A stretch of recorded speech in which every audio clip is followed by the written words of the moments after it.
दुरूद व सलाम में आ जाओ, नात के हुस्न में आओ, तिलावत की दुनिया में आओ, सजदों के नूर में आओ। आओ कभी खोल के दिल मस्जिद की सफाइयाँ करें। आओ आओ ना कभी कोई बूढ़ा, दादी नानी दादा, उनके पास बैठ के पैर दबा के अल्लाह को राजी करें। ये कैफ वाली जगह हैं, ये सुरूर वाली जगह। इतनी बेचैन हमारी जिंदगी है, बेकरार है, तड़पते हुए लोग, लड़ते हुए लोग, ऐसे लगता है अभी एक दूसरे का गिरेबान थाम लेंगे। बेकरार, बेचैन। किसी को इंतजार का कहा जाना कि 10-20 मिनट किसी का इंतजार करो, तो बाद लोगों मुझे ऐसे लगता है जैसे इनका कलेजा फट जाएगा। डॉक्टर के इंतजार में बैठे हैं तो बड़े परेशान हैं। किसी को मिलने गए हैं, को आधा घंटा बैठना पड़ गया तो बड़ी दिक्कत में है। अपने आप को सुकून दें। आप यकीन करें बड़ा मजा आता है, कभी किसी का इंतजार करना पड़े तो 2-4 तस्बीह दुरूद शरीफ पड़ी जाती है। यानी ज़ौक बन जाता है कि चलो अल्लाह ने मौका दिया है, कोई सरकार को याद कर ले, तन्हाई मिल गई। हमारा मिजाज जिस सख्ती का शिकार है, वो सख्ती आहिस्ता आहिस्ता हमें ज्यादा आजमाइश में डाल गई। तो मेरे भाई, जिंदगी में इत्मीनान हुस्न है, और वो सबसे ज्यादा अल्लाह की याद में मिलता है। वो सबसे ज्यादा रब करीम के जिक्र में। सबसे ज्यादा जो चाहता है ना दिल ठंडा रहे, जुबान मीठी रहे, वो मदीने वाले महबूब पे दुरूद व सलाम पढ़ा करे, वो हुजूर पे दुरूद व सलाम पढ़ा करे। जुबान मीठी रहेगी। मेरा जाती तजर्बा है कि जो आदमी अपने अखलाक संवारना चाहे वो हुजूर पे दुरूद शरीफ पढ़े। जो अपने अखलाक संवारना चाहे, तबीयत को ठंडा रखना चाहे, वो दुरूद शरीफ पढ़े, उसका दिल सुकून में आएगा। कुछ काम और हैं जिंदगी में इत्मीनान के लिए, उनका होना भी बड़ा जरूरी है। सबसे पहले अगर आप चाहते हैं ना जिंदगी में सुकून हो, तो हकीकतों का सामना करना सीखें। आप जो हैं वो रहना सीखें, जो आप नहीं हैं वो बनने की कोशिश न करें। हकीकत का सामना करोगे तो जिंदगी इत्मीनान में आ जाएगी।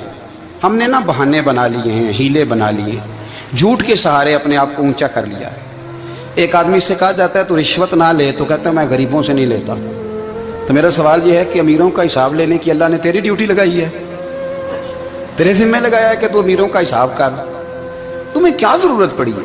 हम ना बहाना करते हैं, रिश्वत लेने वाले का अलग बहाना है और सिफारिश वाले का अलग बहाना है। हकीकत का सामना करें, हकीकत का। जो मेरे जिम्मेदारियां हैं वो मैंने पूरी कर ली, जो आपकी जिम्मेदारियां हैं वो आप जान ना छुड़ाएं, हकीकत पसंद बने। मेरे रसूल करीम, फिर पढ़िए दुरूद शरीफ, सल्लल्लाहु ताला अलैहि वसल्लम। हुजूर सल्लल्लाहु अलैहि वसल्लम ने फरमाया कि मेरी बेटी सैयदा फातिमा ज़हरा रज़ी अल्लाह ताला अन्हा सिर्फ जन्नती नहीं, जन्नती औरतों की सरदार है। लेकिन हुजूर ने यह भी फरमाया कि फातिमा ये ख्याल रखना, अगर अल्लाह ने हिसाब पूछा तो हिसाब तुमने खुद देना है। हकीकत की तरफ तवज्जो कराई हुजूर ने। वो सिर्फ जन्नती नहीं, जन्नती औरतों की सरदार है, पर हकीकत की जानिब तवज्जो। मैं हकीकत यह है कि अगर मालिक ने हिसाब पूछा तो उसकी तैयारी भी करनी है। देखे ना, हमें कुछ यकीन नहीं, अल्लाह माफ करे कि हमारा हिसाब कैसा होगा, लेकिन कितने आजाद हैं। यानी बड़ी दलेरी से बंदे कहते हैं फजर नहीं पढ़ता जी, 3 पढ़ता हूँ जी, शाह रह जाती है जी, कपड़े साफ, बड़ी दलेरी से। और सैयदा फातिमा ज़हरा ने सारी रात मुसल्ला बांध रखा है, हालांकि उन्हें यकीन था कि रब मुझे बगैर हिसाब किताब जन्नत देगा। हकीकत का सामना करें, जो हुकूक आपके हैं वो आपने अदा करने, जो जिम्मेदारियां हैं वो जिम्मेदारियां हैं। देखें ना, हजरत मूसा कलीमुल्लाह अलैहिस्सलाम के पास इजराइल रूह निकालने आए तो हजरत मूसा ने थप्पड़ मारा, आंख निकाल दी, वापस गए। अल्लाह उन्होंने तो जलाल फरमाया, कहा मूसा अलैहिस्सलाम से कहिए बैल की पुश्त पर हाथ रखें, जितने बाल उनके दस्ते मुबारक के नीचे आएंगे उतने 1000 साल उनकी उम्र बढ़ा दी जाएगी। यानी मेरे कान में कोई बता दे कि जनाब 60 साल बढ़ गई, या आपके कान में कोई कह दे तो खुशी होती है कि नहीं? लेकिन ये हकीकत पसंदी नहीं, इसलिए कि 60 भी गुजर जाएंगे, 70 भी, ये हकीकत नहीं। हजरत मूसा कलीम, चले मैं मिसाल देता हूँ, समझ ले 10 बाल, हालांकि बहुत ज्यादा आते होंगे, 10 बाल अगर हजरत मूसा के हाथ के नीचे आए तो 10,000 साल तो उम्र बढ़ गई ना। 10 यानी 10 साल नहीं, 10 नहीं, 10 बहुत ज्यादा थी ना। हजरत मूसा कलीमुल्लाह अलैहिस्सलाम से आके अर्ज किया गया, हुजूर बैल की पुश्त पर हाथ रखें, जितने आपके हाथ के नीचे बाल आएंगे उतने 1000 साल उम्र बढ़ जाएगी। तो हजरत मूसा ने हकीकत पसंदी वाली बात की, फरमाया फिर क्या होगा? 10,000 साल के बाद फिर क्या होगा? कहा हुजूर जाना तो फिर भी है, फरमाया फिर अभी चलते हैं। अगर जाना है ना, जाना है तो फिर, अगर जाना है तो फिर अभी। और सजनों, अगर नमाज पढ़नी है तो अभी क्यों नहीं? اگر داڑھی رکھنی ہے تو پھر رمضان کا انتظار کیوں کریں؟ ابھی کیوں نہیں؟ اگر سچ بولنا ہے تو پھر، اگر رزق حلال کھانا ہے تو پھر انتظار کاہے کا؟ حقیقت ہوتی ہے، بہانہ ہوتا ہے۔ حقیقت چھپ نہیں سکتی بناوٹ کے اصولوں سے، کیونکہ خوشبو آ نہیں سکتی کبھی کاغذ کے پھولوں سے۔ یہ بات یاد رکھیں۔ اگر جانا ہے تو حضرت کلیم فرمانے لگے پھر 10,000 سال کے بعد بھی جانا ہے تو آج بھی ہمیں بے قراری زندگی میں اس لیے کہ ہم حقیقت پسند نہیں، ہم بہانوں میں، ہم ہواؤں میں جیتے ہیں، ہواؤں میں، خیالات میں زندگی گزارتے ہیں۔ بڑا ٹائم پڑا ہے، مثلاً کتنا میرے رسول کریم صلی اللہ تعالیٰ علیہ وآلہ وسلم نے ایک دن صحابہ سے فرمایا تمہیں حیا نہیں آتی؟ حضور کیا ہوا؟ فرمایا وہ والے مکان بناتے ہو جن میں تم رہ نہیں سکتے، وہ والا مال جمع کرتے ہو جو کھا نہیں سکتے، حیا نہیں آتی؟ عرض کی حضور حکم کریں تو محبوب فرمانے لگے جوتے کا ایک تسمہ بند کرتا ہوں تو سوچتا ہوں دوسرا بند کرنے سے پہلے موت آ جائے گی، ایک سانس اندر جاتی ہے تو دوسرا آنے سے پہلے میں یاد کرتا ہوں کہ مجھے دنیا سے جانا ہے۔ تمہیں حیا نہیں آتی؟ وہ مکان بناتے ہو جن میں رہ ہی نہیں سکتے، وہ مال جمع کرتے ہو جو کھا، حقیقت پسند نہیں بھائی ہم۔ بہت سارے لوگ یہاں بڑی باتیں سناتے ہیں، بڑی، میں کہتا ہوں اصل میں نا زیادہ باتیں سنا کے نا بیچارہ اپنے آپ کو مطمئن کرنا چاہتا ہے، اصل بات یہ ہے کہ اندر سے نا ہلا ہوا ہے، کچھ بھی نہیں، بڑا زیادہ ہنستا ہے اور مجھے لگتا ہے کہ کوئی گہرا زخم چھپا رہا، اس لیے ملمہ سازی۔ حقیقت پسند بنو، حقیقت پسند۔ یاد رکھنا من ترک صلاۃ متعمدا فقد کفر، میرے رسول نے حقیقت بیان کی، فرمایا جس نے ایک نماز بھی جان بوجھ کے چھوڑی اس نے رب کے رب ہونے کا انکار کیا، اس نے کفران نعمت کیا۔ یہ حقیقت ہے، کوئی کلیریفیکیشن نہیں، کوئی وضاحت نہیں۔ جو نماز نہیں پڑھتا جھوٹ بولتا ہے، غلط بیانی کرتا ہے۔ جو شخص رزق حرام کما کے کہتا ہے کہ اس کے بغیر گزارا نہیں چلتا، وہ جھوٹ بولتا ہے، اس لیے کہ رب فرماتا ہے جب تجھے پیدا کیا ہے تو تیرا رزق میرے ذمہ ہے۔ اللہ فرماتا ہے کہ لا یکلف اللہ نفسا الا وسعها، میں کسی پر وہ بوجھ نہیں ڈالتا جو اٹھا نہ سکے۔ نماز فرض کیا اس کا مطلب ہے ہم پڑھنے کے قابل ہیں، اس نے ہمارے ذمہ داریاں لگائی ہیں تو مطلب یہ ہے کہ ہم ذمہ داریاں ادا کرنے کے قابل ہیں، ورنہ وہ کہتا ہے میں وہ بوجھ ڈالتا ہی نہیں جو تجھ سے اٹھایا نہ جائے۔ اگر چاہتے ہو کہ زندگی میں اطمینان ملے تو خدا را حقیقت پسند والی زندگی گزارو۔ یہ فضاؤں میں زندہ رہنا، ہواؤں میں، اللہ بڑا معاف کرنے والا ہے، اللہ بڑا کریم ہے، معاف کر دے گا، تو بھئی یہ بات صحابہ کو بھی پتا تھی، یہ اہل بیت کو بھی خبر تھی، تو وہ تو ایک ایک بات کا لحاظ کرتے تھے۔ یہ غوث اعظم کو بھی پتا تھی، یہ ان کے والد کو بھی پتا تھی، جنہوں نے کسی کا ایک سیب کھا لیا تھا تو 12 سال اس کے گھر میں نوکری کرتے رہے، انہیں نہیں پتا تھا اللہ بڑا کریم ہے، معاف کر دے گا، ایک سیب ہی ہے نا۔ تو حقیقت پسندی آپ کو سکون دے گی، اور اگر آپ نے اپنے آپ کو غیر مطمئن کیا ہوا ہے، بات کچھ اور ہے، اور آپ نے اپنے آپ کو ڈال کسی اور طرف لیا ہے، تو پھر آپ کو سکون مل سکتا؟ سکون حقیقت پسندی میں، اصل میں سکون ہوتا ہے، اداکاری میں سکون نہیں ہوتا۔ تیسری بات سنیں، اگر آپ چاہتے ہیں زندگی میں مطمئن رہیں تو دنیا داروں سے امیدیں توڑ دیں، اللہ اور اس کے رسول سے امید وابستہ کریں، اولیاء اللہ سے امیدیں وابستہ کریں، صحابہ اور اہل بیت سے امیدیں، اللہ اور اللہ والوں سے امیدیں، دنیا داروں سے امیدیں۔ آپ کو پتہ ہے دنیا دار کی تباہی کب ہوتی ہے؟ جب انہیں خوشامدی مل جاتا ہے۔ چودھری کا بیڑا اس وقت غرق ہوتا ہے جب اسے چودھری کہنے والے زیادہ ہو جاتے ہیں۔ سیٹھ صاحب اور نواب صاحب بیچارے تباہ تب ہوتے ہیں بھولے پن میں، جب ان کے دائیں بائیں ریلا ہوتا ہے سیٹھ صاحب کہنے کا، لوگ انہیں کھانا چاہتے ہیں، پیار ان کا نہیں ہوتا، ان کی جیب کا ہوتا ہے، محبت ان سے نہیں ہوتی، ان کی کرسی سے ہوتی ہے، ضروریات کا پیار ہوتا ہے، تباہ کر دیا جاتا ہے۔ ہماری ساری توقعات دنیا داروں سے وابستہ ہو گئی ہیں، ناراض نہ ہونا۔ پیروں نے، مولویوں نے، درویشوں نے، انہوں نے بھی سیٹ رکھے ہوئے جلسوں کی صدارت کرانے کے لیے، یعنی مذہبی جلسہ ہے، اس میں بہت زبردست پڑھے لکھے صاحب تقوی عالم کا خطاب ہے، اور کی صدارت وہ بندہ کر رہا ہے جس نے عشاء کی نماز بھی نہیں پڑھی، وہ بندہ صدارت کر رہا ہے، کیوں؟ اس لیے کہ اس نے لاکھ روپیہ دیا محفل میں۔ خدا را دنیا داروں سے امیدیں چھوڑ دیں ورنہ آپ کمزور پڑ جائیں گے، آپ کی امیدیں ٹوٹیں گی۔ کتنا کمزور ہے وہ شخص دو چار ہزار کے لیے کسی بندے کی چاپلوسی کرتا ہے، اس کے پیچھے بھاگتا ہے، خوش آمدیں کرتا ہے تھوڑے سے نوٹوں کے لیے، دکھ سکھ میں کام آئے گا اس کام کے لیے۔ میرے رسول کریم अलैहिस्सलाम ने फरमाया, जिसने बंदों को राजी करते करते रब को नाराज कर दिया, उसकी दुनिया भी गई और आखिरत भी गई। और फरमाया, जिसने बंदों की परवाह नहीं की, अल्लाह को राजी किया, फरमाया अगर रब राजी हो गया तो लोगों के दिलों में भी मोहब्बत पैदा फरमा देगा। क्या जरूरत है खुशामद करना दुनियादारों की, सेठों की, नवाबों की, चापलू। और मैं आपको एक बात बताऊं, होता पता क्या है, ये जो हुब्बे जा और हुब्बे बा होती है ना, इससे पेट नहीं भरता। आपको अगर खुशामद करनी है तो फिर आपको सारी जिंदगी करनी है।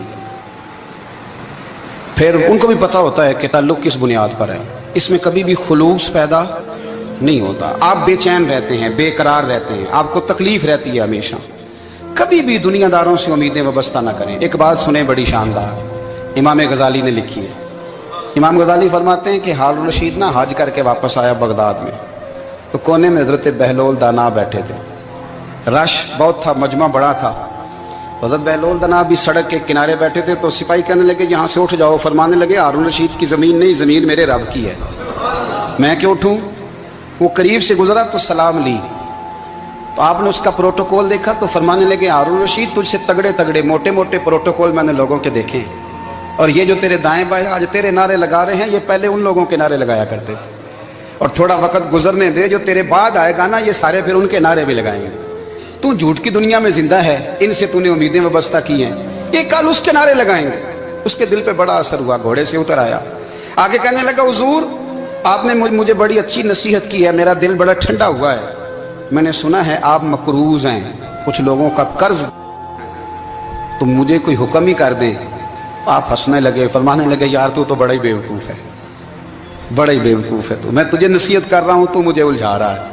हुजूर कोई हुक्म कर दें। क्या खूबसूरत अंदाज है रब करीम के बंदों का। हजरत बहलोल दाना फरमाने लगे, तेरा रब कौन है? कहा अल्लाह। तो फरमाया मेरा कौन है? कहा अल्लाह। फरमाने लगे, ये तो नहीं ना हो सकता कि अल्लाह हारून रशीद को देता रहे और बहलोल दाना को भूल ही जाए। ये तो नहीं ना हो सकता कि हारून रशीद को देता रहे और बहलोल दाना को भूल जाए। फरमाया उसका दिल, उसका इरादा हुआ, इरादा कुदरत हुआ कि बहलोल मकरूज रहना चाहिए, तो अगर रब मुझे रखना चाहता है, दुख कबूल मोहम्मद बख्शा, राजी रहन प्यारे। अगर वो चाहता है मैं मकरूज रहूं, तो मैं भी चाहता हूं कि मैं मकरूज ही रहूं। ये तो नहीं ना हो सकता कि तुझे दे और मुझे ना दे। फरमाया मेरी तुझसे कोई उम्मीद नहीं, मुझे जब भी देगा मेरा रब भी देगा, और वो देगा तो फिर इंशाल्लाह खजाने खोल के देगा। दुनियादारों से उम्मीदें वाबस्ता करना, लोगों के पीछे, ये छोड़ दें। आप बेचैन रहेंगे, बेकरार रहेंगे। अल्लाह वालों से जरूर उम्मीदें वाबस्ता करें, इसलिए कि उनके पास जो कुछ होता है वो दरअसल रब का ही होता है। लेकिन सेठों से, नवाबों से, सियासतदानों से बाज आ जाए, हमारी बड़ी उम्मीदें वाबस्ता हैं। मैं अक्सर कहता हूं, जितने फेरे नौकरी के लिए दुनियादार के दरवाजे पे लगाए हैं ना, इससे कम दफा मस्जिद में नफल पड़े होते तो रब उतनी बड़ी मेहरबानी फरमा देता। तीसरी बात यह याद रखें, अगर सुकून लेना चाहते हैं ना, अगर सुकून लेना चाहते हो ना, तो लोगों को डिस्कस करना बंद कर दो। किसको अल्लाह ने कितने पैसे दिए हैं वो जाने और अल्लाह जाने, किसको अल्लाह ने कितनी गाड़ियां दी हैं वो जाने, और लोगों को डिस्कस करना जी।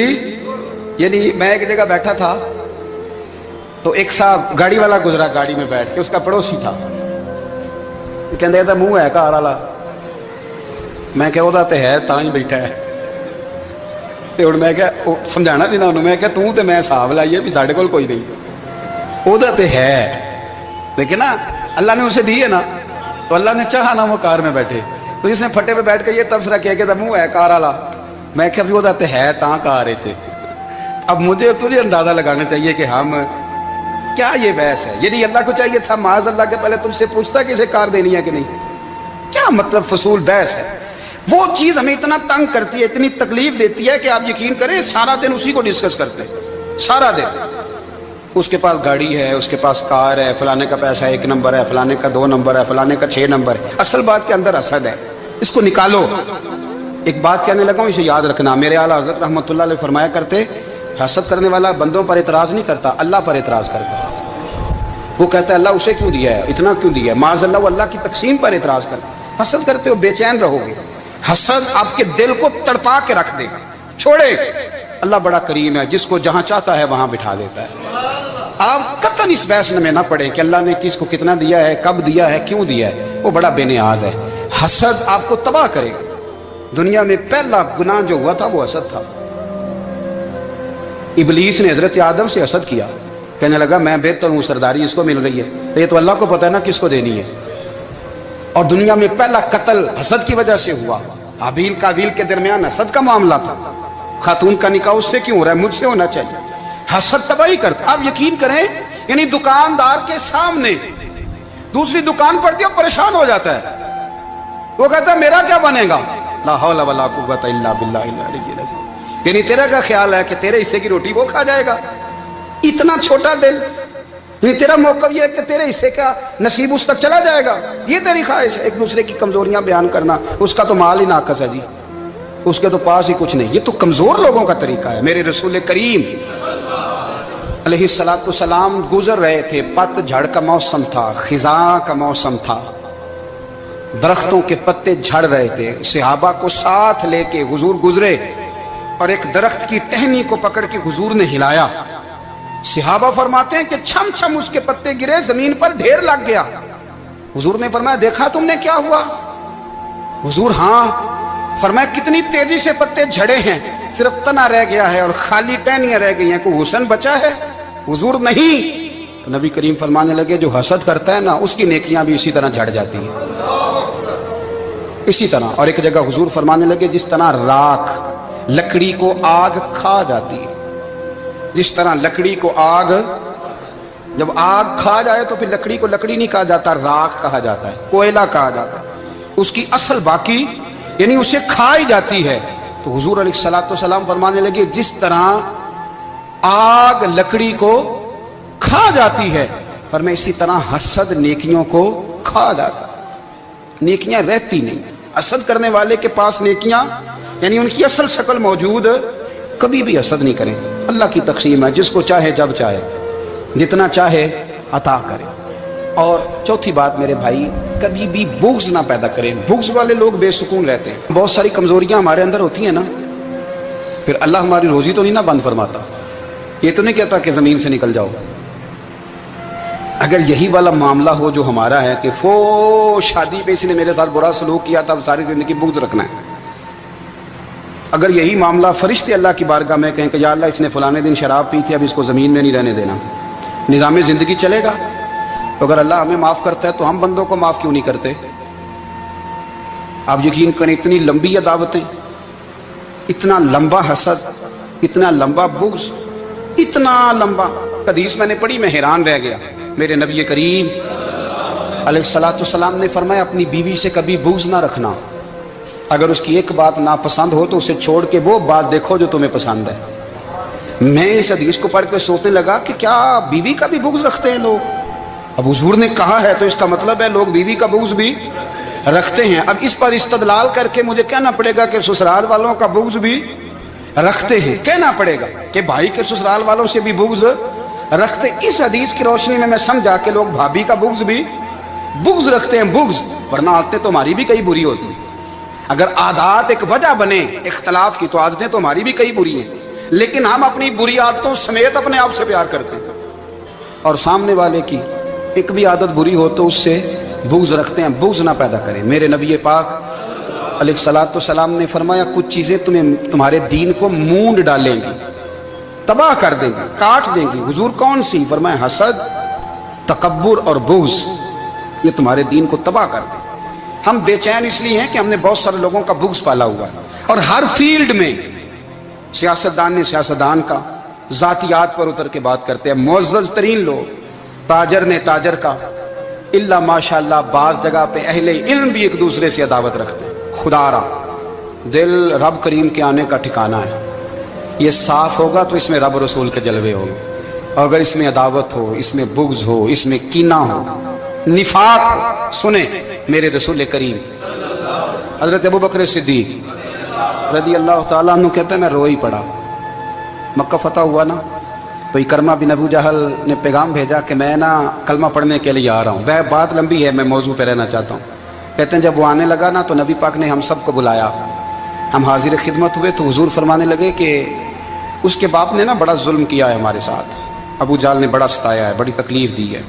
آپ مجھے بتلائیں کہ وہ ایک دفعہ کسی شادی پہ بحث ہوتی ہے बीवी के भाई के साथ, फिर सारी जिंदगी उस बेचारे को माफ़ी, वो 10 दफ़ा घर आता है माफ़ी मांगने पर सवाल ही नहीं पैदा होता, मैं ओ हो मुझे ही कह दिया, यानी मैं, यानी फिर मैं, मुझे ही कह दिया आपने और मेरी शान में बेअदबी और फिर मैं माफ़ कर दूं, तौबा तौबा तौबा, ये कैसे हो सकता है, मेरी नाक नीची हो जाएगी और आपने मुझे कह दिया, सवाल ही नहीं पैदा होता। और ये रोना मैं अक्सर होता हूँ कि शादी वाले दिन दामाद साहब का ज़्यादा दिमाग ख़राब होता है। जब छोटी साली की शादी होती है ना, उस दिन इसको बुखार चढ़ता है, कोई इसको कान में कहता है तेरी इज्जत नहीं कर दे, उस दिन इसका दिमाग ख़राब हो जाता है, बच्चे उठा के निकल आता है, वो बेचारा ससुर मिन्नतें कर रहा होता है कि तेरी मेहरबानी आ जा, ये इज्जत करा रहा है। तो मैंने कहा एहतजाज करके जो इज्जत कराई जाती है वो इज्जत नहीं होती।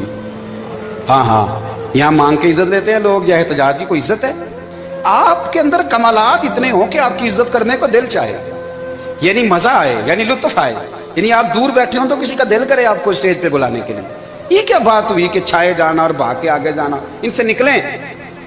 इकरमा बिन अबू जाल कलमा पढ़ने के इरादे से आ रहे हैं, हुजूर अलैहिस्सलाम ने सहाबा को बुलाया, कितनी ज्यादा दावत रखी जा सकती थी माज़अल्लाह, कब से वो चला था जुल्म करने, और उसके बाद उसका बेटा शुरू हो गया।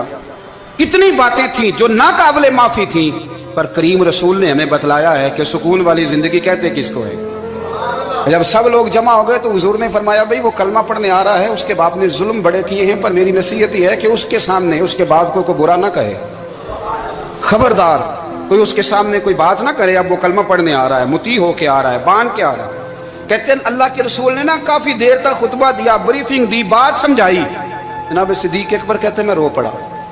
एक सहाबी मुझे कहने लगे तुम्हें क्या हुआ? तो मैंने कहा मैं मुस्तफ़ा की रहमत पे रो रहा हूँ। देखो किन के लिए हुजूर ग्राउंड बना रहे हैं, देखो किन के लिए हुजूर तैयारी कर रहे हैं, जिन्होंने सारी जिंदगी दुश्मनी की। खुदारा ये अंदर से अदावतें निकाल फेंको। ओ भाई इतना तो लंबा टाइम ही कोई नहीं, इतना तो वक्त ही कोई नहीं, इसको साफ रखो। बंदा कोई कर भी गया तो कोई अर्ज नहीं। चंगी मंदी सजना कोलों 100 वारी हो जाती, यार यारां दा गिला नहीं करते। असल परीत यार यारां दा जेड़ा गिला करदा जे यार नहीं जी होंदा। हाँ पक्की बात, पक्की पीढ़ी। मेरा एक संगी मुझे आके आने लगा फलानी जगह बंदा ये बात कर रहा था। मैं क्या तू उथे ही से सौंदा से, तुम ही नाल ही से। मेरा तो सज्जन बात सुन ही नहीं सकता। चंगी मंदी सजना कोलों 100 वारी हो जाती, यार यारां दा गिला नहीं करते। असल परीत जिन्हां दी। हाँ जो बंदे फिर होते इस तरह के, उनके लिए भी मियाँ साहब ने कहा है, उनके लिए भी मियाँ साहब ने कहा है, उनके लिए भी आपने बात इरशाद फरमाई है। आपने फरमाया चंगा होया लड़ नेड़ियों छुटा, किते उमर नहीं लंगी सारी, बेकदरां दी यारी कोलों तौबा लख लख वारी। और चंगा होया लड़ नेड़ियों छुटा, किते उमर नहीं लंगी सारी। यो इस तरह का था ना, शिकवे करने वाला, बुग़्ज़ रखने वाला। फरमाया बेकदरां दी यारी कोलों तौबा, यानी लख ते लख किने हो गए, यानी 2 लाख वारी तौबा की थी उन्होंने, गिनी नहीं जा सकती जितनी मियाँ साहब ने तौबा कर दी। बेकदरे दोस्त बेकदरां दी यारी कोलों तौबा लख लख वारी। चंगा होया लड़ नेड़ियों छुटा, किते उमर नहीं लंगी सारी। तो मेहरबानी करें, एक तो अगर आप मुतमईन रहना चाहते हैं तो कभी कभी ना मस्त हो के जिक्र इलाही करें। मस्त हो, वो वाला जिक्र नहीं जिसमें आप मोबाइल भी देख रहे हैं और कहानियाँ भी। मेरे सामने को बंदा जुमे वाले दिन या तकरीर के दरमियान तस्बीह लेके बैठ जाए तो मैं उससे पूछता हूँ तू 2 काम एक टाइम जिक्र में पे करना है। मेरी भी बात सुन रहे हो, तस्बीह पढ़ी तो मुमकिन ही नहीं। तस्बीह तो तस्बीह है, जब वो होगी तो फिर कोई और काम सवाल ही नहीं पैदा हो। एक तो जिक्र करें महव हो, दूसरी बात हकीकत का सामना करें। आप अगर मुतमईन रहना चाहते हैं तो हकीकत पसंद बने। तीसरी बात हसद छोड़ दें, दूसरों को डिस्कस करना छोड़ दें। आप ये देखें कि अल्लाह ने मुझे क्या कुछ दिया, उस पर राजी रहें। और चौथी बात अदावत छोड़ दें, सीने में कीना छोड़ दें। आपकी ज़िंदगी मुतमईन हो जाएगी, आप खुशहाल रहेंगे। वो जो आप लफ्ज़ कहते हैं ना कि मैं बोर हूँ, मैं परेशान हूँ, उससे आप निकल आएंगे। अल्लाह हमें महबूब की ग़ुलामी में ज़िंदा रखे, ग़ुलामी में मौत।